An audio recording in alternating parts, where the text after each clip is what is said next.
Buen día, chicos y chicas, bienvenidos a las clases virtuales del Colegio Universia. El día de hoy vamos a continuar con el curso de psicología y vamos a desarrollar el capítulo número 14, que es la continuación del capítulo 13. Este capítulo lleva como título Sensación y Percepción en su segunda parte, aunque el día de hoy nos vamos a dedicar básicamente a estudiar la percepción, ya que la semana pasada habíamos estudiado la sensación. Comencemos.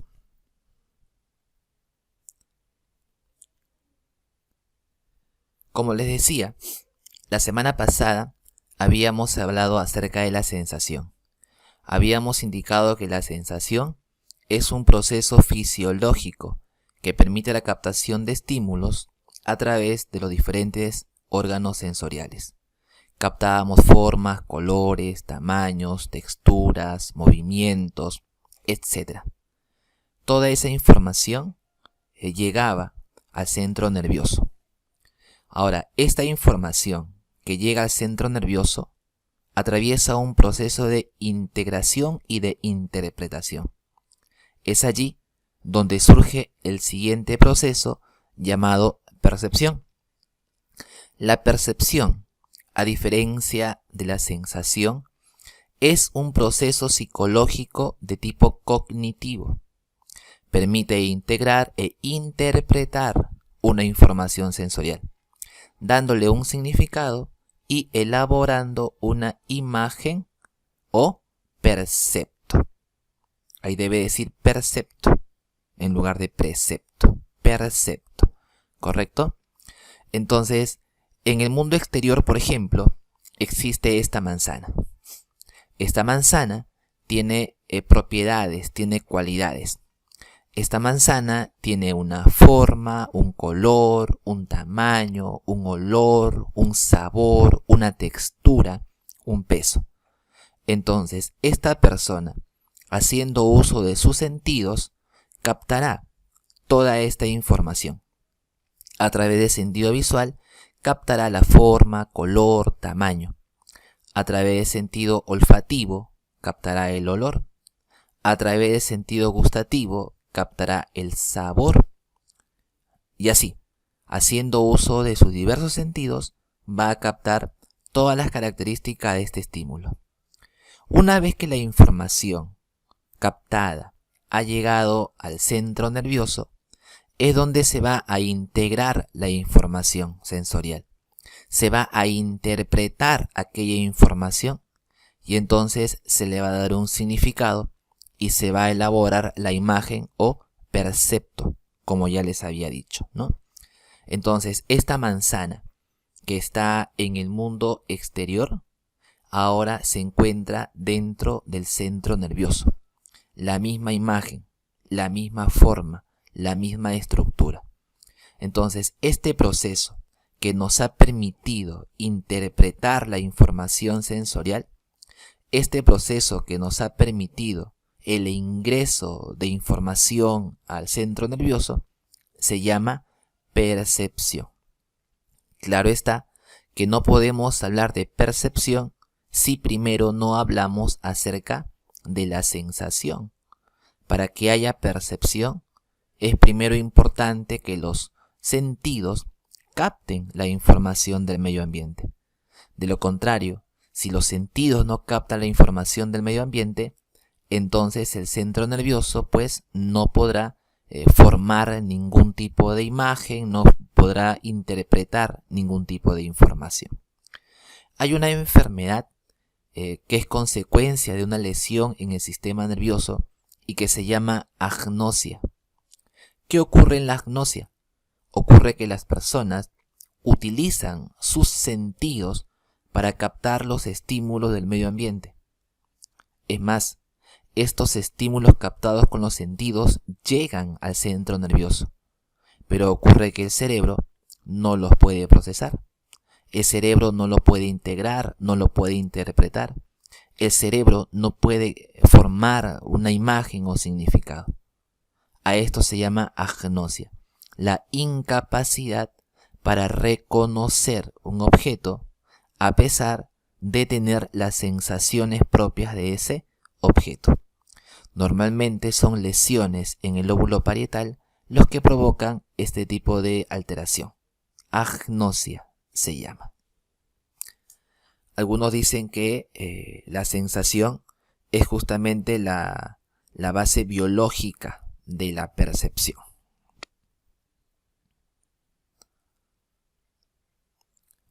En la percepción vamos a encontrar tres elementos que son muy importantes. O sea, para que podamos hablar de percepción es necesario tres elementos. Muy bien. El primer elemento es el elemento sensorial. Aquí estamos hablando de los sentidos. Estamos hablando de la captación de estímulos a través de los diferentes receptores sensoriales. Como ya les venía diciendo, si no hay sensación, entonces no hay percepción. Importante la presencia del elemento sensorial. Otro elemento importante es el elemento representativo. ¿Y a qué hace referencia? A la formación de la imagen o percepto. Vale decir que, si yo he captado información con mis sentidos, y esta información captada ha viajado al centro nervioso, y si mi cerebro ha procesado, interpretado esta información y ha formado una imagen, entonces estamos hablando de la percepción. Si no hay una imagen en la mente formada a partir de los estímulos captados, entonces tampoco podríamos hablar de percepción. Es necesario, es fundamental este elemento representativo, la imagen o percepto de aquello que se captó con los sentidos. Y el otro elemento importante también es el elemento ideativo. El elemento ideativo tiene que ver con el significado que le damos a este objeto, a este estímulo o a este conjunto de estímulos interpretados. Entonces, esta persona captó forma, color, tamaño, textura, sabor. Eso es elemento sensorial. Se formó la misma imagen esférica, verde y roja en la mente. Y eso se llama elemento representativo. Y luego le dimos un significado y con ayuda de la experiencia y el aprendizaje dijimos manzana. Eso se llama elemento ideativo. Repito, si falta alguno de ellos, no podríamos hablar de percepción. Si yo tengo sensaciones, formo la imagen en mi mente, pero no le puedo dar un significado, entonces no podemos hablar de percepción. Muy bien.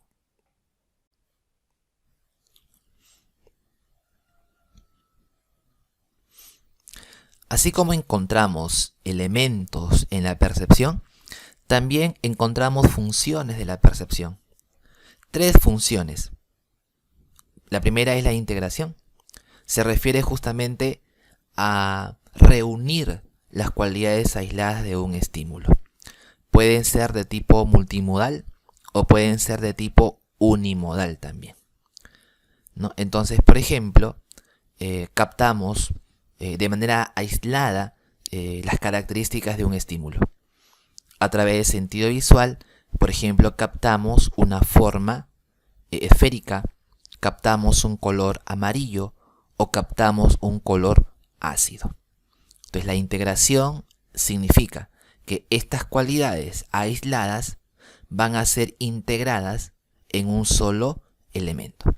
Eso se llama integración. Luego tenemos a la interpretación, ¿no? Interpretar significa pues formar una imagen, formar un significado de aquello que se ha captado de manera aislada. Entonces, capté amarillo, esférico y ácido. Los reuní, los junté, los integré en mi centro nervioso y entonces surge la interpretación. Y la interpretación significa formar un elemento más complejo. En este caso, estamos hablando de la forma de un limón estamos hablando del significado del limón. Eso es interpretación, ¿correcto? Y luego encontramos a la discriminación, que es la capacidad para diferenciar los estímulos percibidos. Digamos que frente a nosotros tenemos limón y también tenemos naranja. Entonces, frente a nosotros podríamos establecer semejanzas y diferencias entre el limón y la naranja. Podríamos, por ejemplo, decir que tienen una forma semejante, una forma parecida, porque ambas son esféricas. Podemos decir que ambas son agridulces de repente, ¿no? Aunque el limón es un poco más ácido. Y podemos ver, por ejemplo, que uno es de color amarillo y el otro es de color anaranjado, ¿no? Entonces la discriminación es la capacidad para diferenciar los estímulos que captamos. 3 funciones importantísimas de este proceso psicológico. Ahora entramos a cuestiones mucho más psicológicas. Vamos a ver cuáles son los principios psicológicos de la percepción. Estos principios fueron desarrollados por una escuela en Alemania llamada Gestalt. Gestalt es una palabra alemana que significa forma, configuración o estructura. Esta escuela fue liderada por Max Wertheimer. Y una de las frases más importantes dentro de esta escuela gestáltica es: el todo es más que la suma de partes. La Gestalt plantea que cuando el ser humano percibe la realidad o percibe un objeto de la realidad, no percibe las partes aisladas de este objeto, sino que percibe al objeto en un todo, con todas sus características unificadas.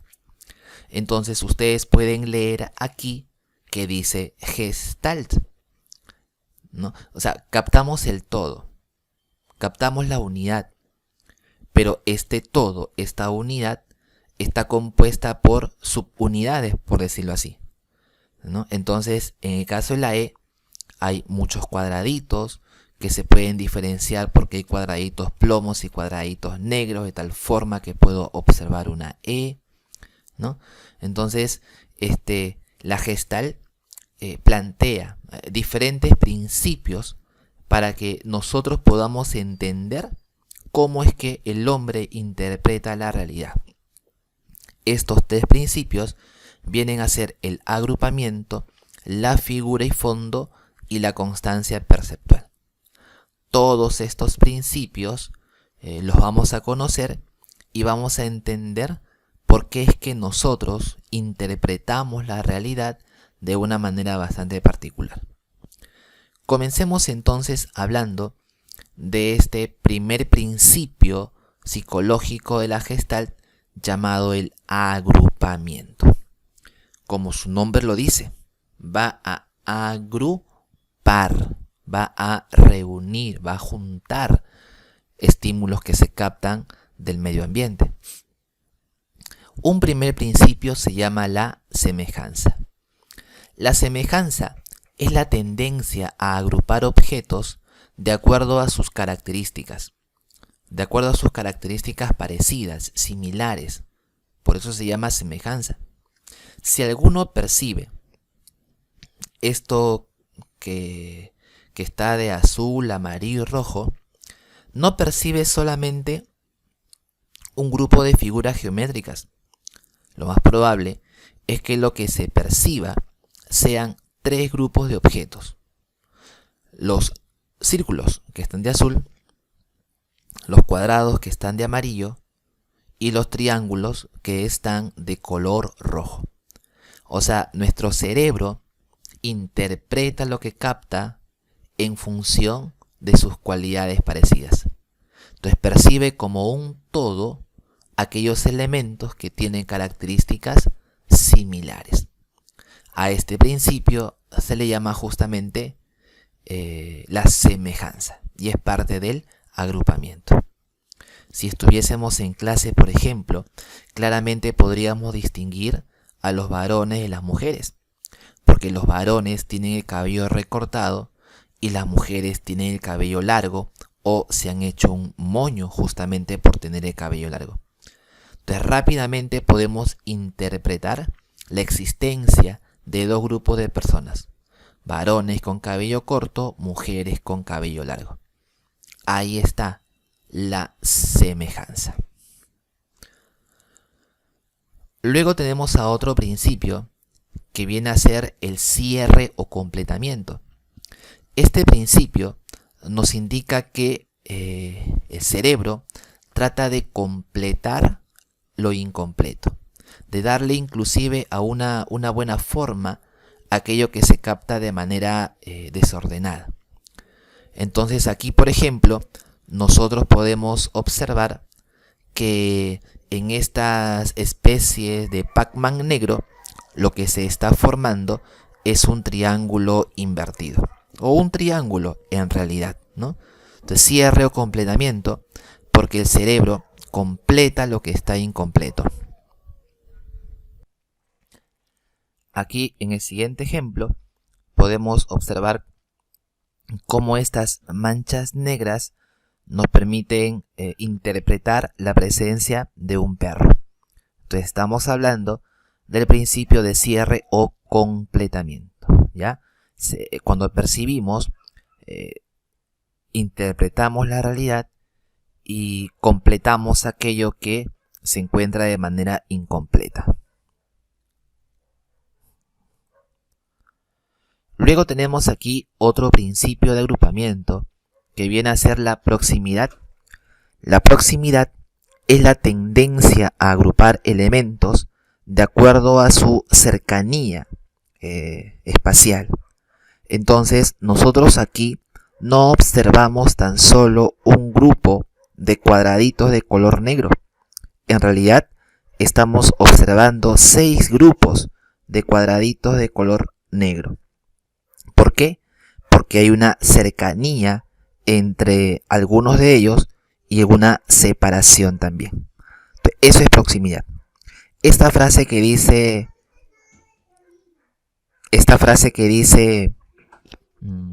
dime con quién andas y te diré quién eres, tiene que ver justamente con este principio de la proximidad. También tenemos un principio que lleva como título la continuidad, y la continuidad viene a ser seguir la dirección establecida por el estímulo.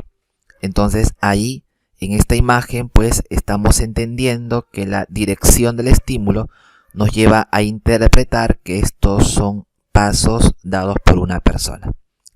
Estos 4, semejanza, proximidad, cierre, continuidad, son parte justamente de los principios de agrupamiento.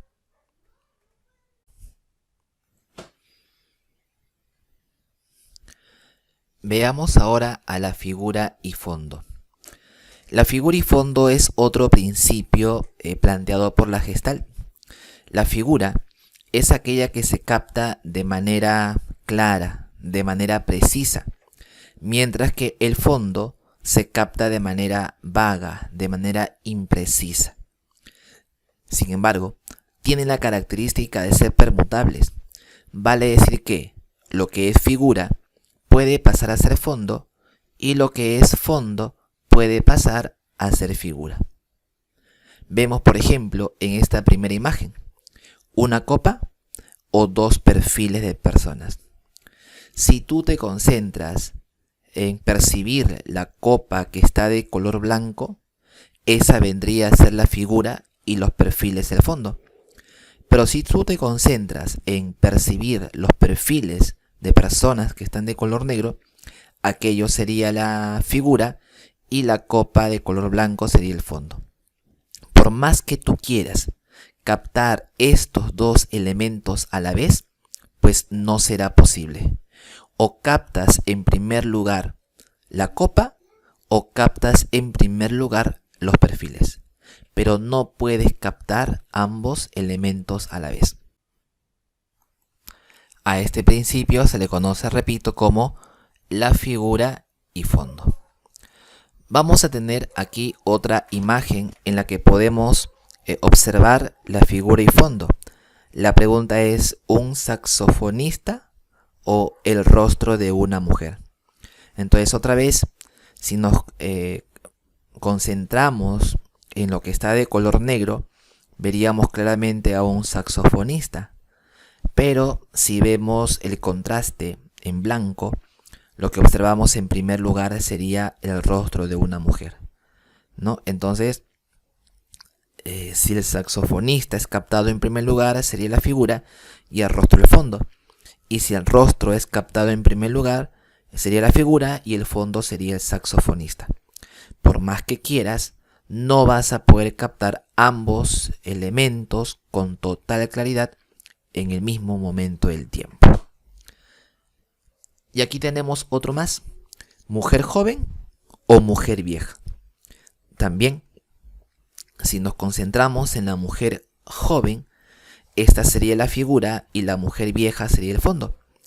En cambio, si te concentras en la mujer vieja, aquella sería la figura y la joven sería el fondo. Observen bien y ustedes se van a poder dar cuenta que hay o una mujer joven o una mujer vieja según la perspectiva. Ahora, estos principios que estamos observando se aplican en nuestra vida diaria, en nuestra vida cotidiana, cada vez que recogemos o captamos información del medio ambiente. Luego tenemos aquí otro principio que viene a ser la constancia perceptual. ¿Y qué es la constancia perceptual? Es la capacidad para captar los objetos tal cual son y no como aparentan ante nuestros sentidos. Los objetos se captan como son y no como parecen ser. Por ejemplo, en este grupo de jarrones, claramente podemos observar que su base es completamente circular.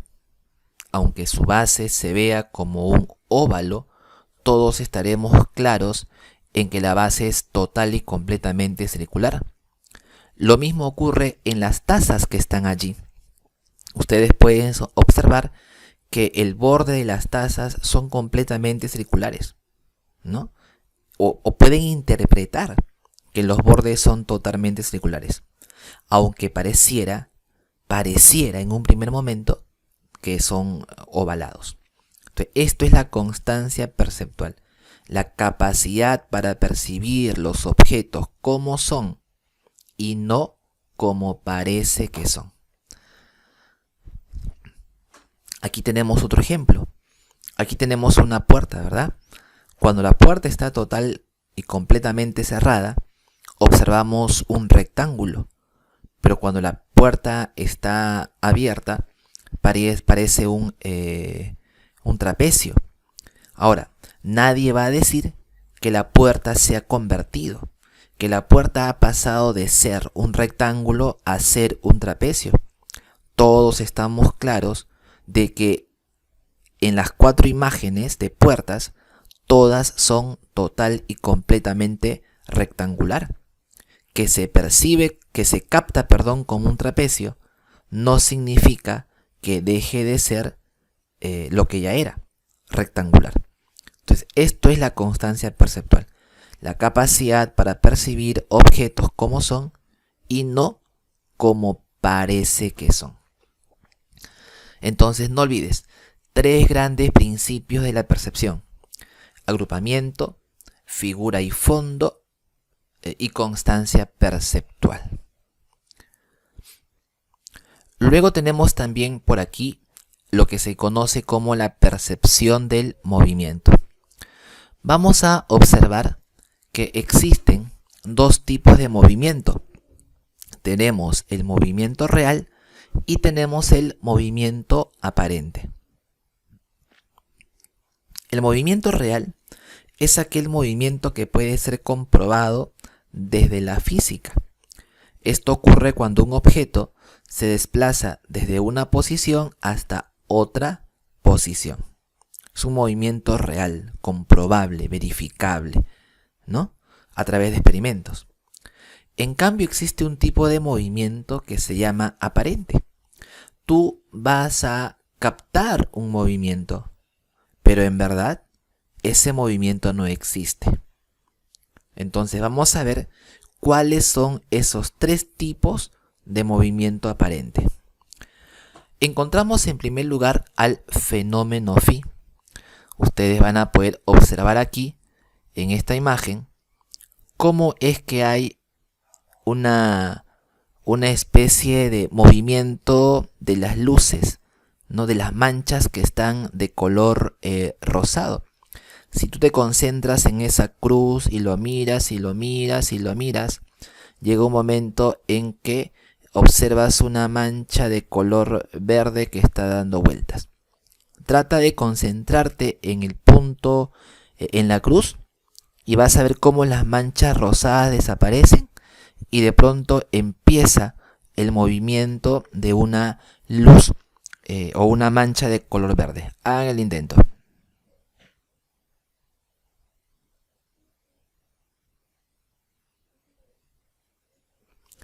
Y en verdad, allí no hay nada que se mueva. Allí todo está estático. Lo que pasa es que el fenómeno phi justamente quiere decir un movimiento aparente generado por el prendido y apagado de luces. Es lo que podíamos observar, por ejemplo, en las luces de Navidad. Cuando tú prendes tus luces de tu arbolito de Navidad, pareciera que las luces empiezan a avanzar. Pareciera que las luces empiezan a darle vueltas al arbolito. Pero en verdad, las luces no se mueven. Las luces están estáticas, están quietas. Lo que pasa es que se prenden y se apagan una tras otra de manera intermitente y por eso se genera esta ilusión. Se llama fenómeno phi. Lo podemos observar en tragamonedas o en muchos letreros luminosos.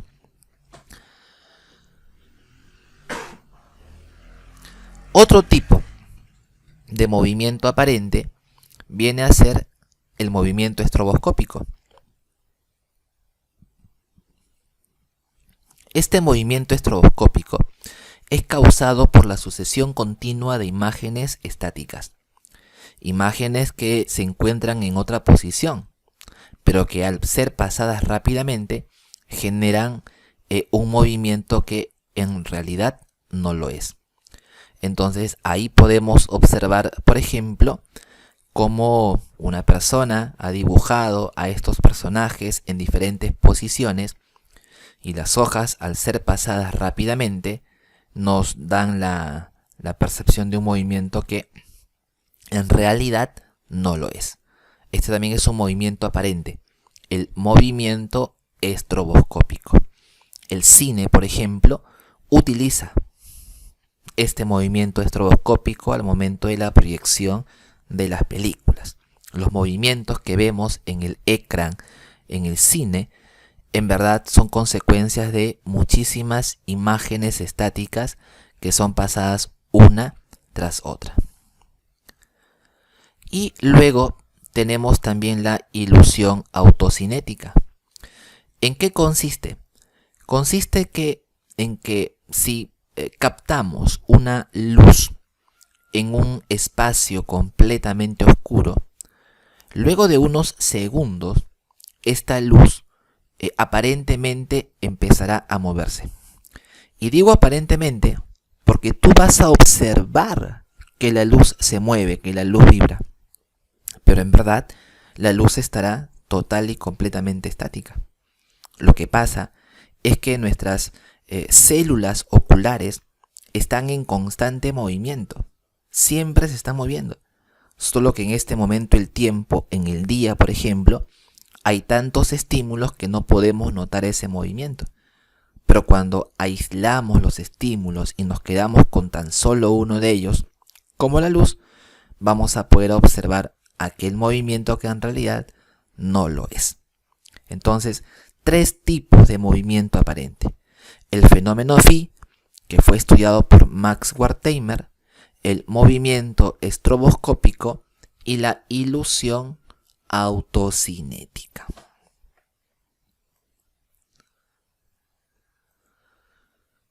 Veamos ahora pues las alteraciones de la percepción. Vamos a hablar básicamente de dos alteraciones, la ilusión y la alucinación. Son conceptos diferentes, cada uno con sus propias características. La ilusión es la representación o percepto que no tiene correspondencia con el estímulo. Vale decir que es la percepción equivocada. Frente a nosotros tenemos un estímulo, pero ese estímulo es captado con características que no le corresponden. Puede que tengamos una regla de madera frente a nosotros y de pronto lo captamos como una culebra. Captamos que es una culebra, cuando en realidad es una regla de madera. De pronto reaccionamos y nos damos cuenta que sí, era una regla de madera y no era pues una serpiente. O sea, en la ilusión hay un estímulo que es confundido. Nos equivocamos al momento de percibir y luego es posible que nos demos cuenta de este error. Las ilusiones tienen dos causas, subjetiva o puede ser objetiva también. ¿Cuándo hablamos de una ilusión subjetiva? Cuando la modificación o el error al captar un estímulo está basado en los estados emocionales alterados de la persona. Por ejemplo, la angustia, el miedo, la ansiedad puede provocar que un estímulo sea interpretado con características que no le corresponden. De repente, alguno de ustedes tiene mucho miedo a la oscuridad y un día te levantas en la madrugada, todo está completamente a oscuras y en la ventana de tu dormitorio ves un par de ratas.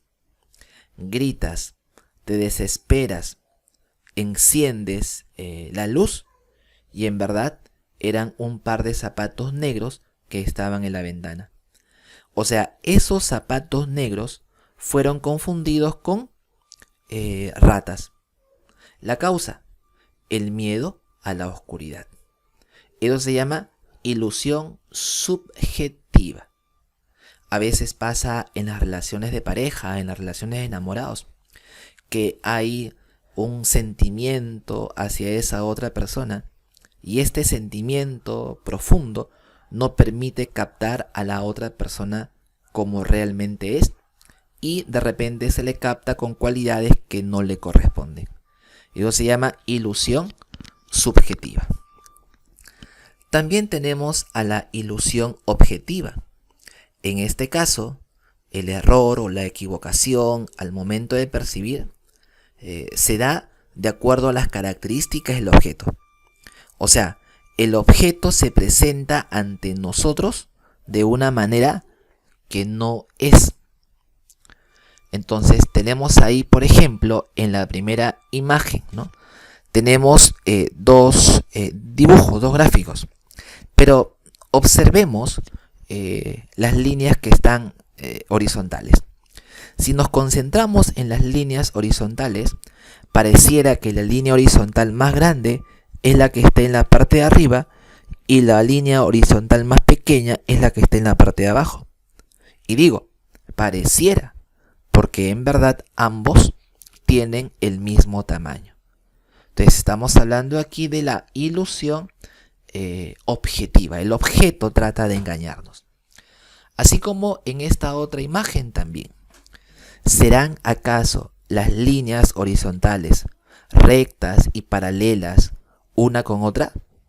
¿O estas líneas rectas y paralelas están un poquito inclinadas? Si tú observas correctamente, si tú tienes la posibilidad de colocar esta imagen en un plano horizontal, te vas a dar cuenta que las líneas son completamente rectas y horizontales. Aunque en un primer golpe de vista pareciera que son líneas que están inclinadas en cierto ángulo. Pero no, son esos cuadraditos de color negro los que nos generan esta ilusión. El objeto entonces trata de engañarnos. Los magos normalmente aplican mucho de ilusión objetiva. Nos presentan características de la realidad que no corresponden. Repito, en la ilusión hay un objeto que se capta de otra manera. En cambio, en la alucinación estamos hablando de la captación de un estímulo que en realidad no existe. Por eso es que a la alucinación se le conoce como la falsa percepción. O sea, consiste en elaborar un percepto, consiste en elaborar una imagen en la mente y no hay un estímulo que lo desencadene. La alucinación ocurre, por ejemplo, en personas que sufren algún tipo de psicosis. Los esquizofrénicos escuchan voces que no hay y ven cosas que no existen. La gente que consume drogas, bajo los efectos de la droga o el alcohol, también se producen alucinaciones. O la gente que está en situaciones de peligro extremo, ¿no? Por ejemplo, en el desierto, insolado, puede que vea un oasis y no hay nada. Los espejismos son también un tipo de alucinación. Y también, por ejemplo, en los casos de personas que tienen fiebres muy altas, también allí se produce algún tipo de alucinación. Entonces, en una alucinación no hay nada frente a mí, pero yo capto algo. Puede ser visual, puede ser auditiva, por ejemplo. Muy bien. Ahora vamos a desarrollar las preguntas de las páginas 284, 285 y 286. En este momento, como siempre, hazle una pausa al video, responde las preguntas y luego le das play y verificas tus respuestas. Aquí tenemos preguntas desde el número 1 hasta el número 5.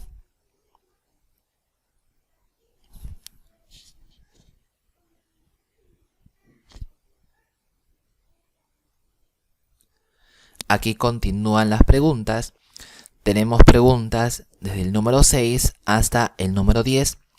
Como ya te he indicado, hazle una pausa al video en este momento, responde las preguntas, le das play y verificas tus respuestas. Las preguntas que están planteadas aquí tienen que ver tanto con la clase de sensación que hemos conversado en la clase anterior como la percepción, que es lo que estamos conversando el día de hoy.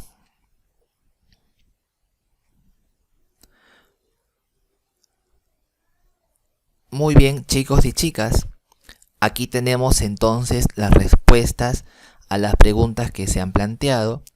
Las preguntas están planteadas en modo examen de admisión, ¿no? Son preguntas tipo DECO, por eso ustedes tienen que analizarlas para poder lograr obtener las respuestas correctas. Pero no son preguntas nada complicadas. Si tú has logrado interiorizar los conceptos tanto de sensación como de percepción, podrás fácilmente responder a cada una de ellas. Aquí están las respuestas entonces de las preguntas desde la 1 hasta la número 5.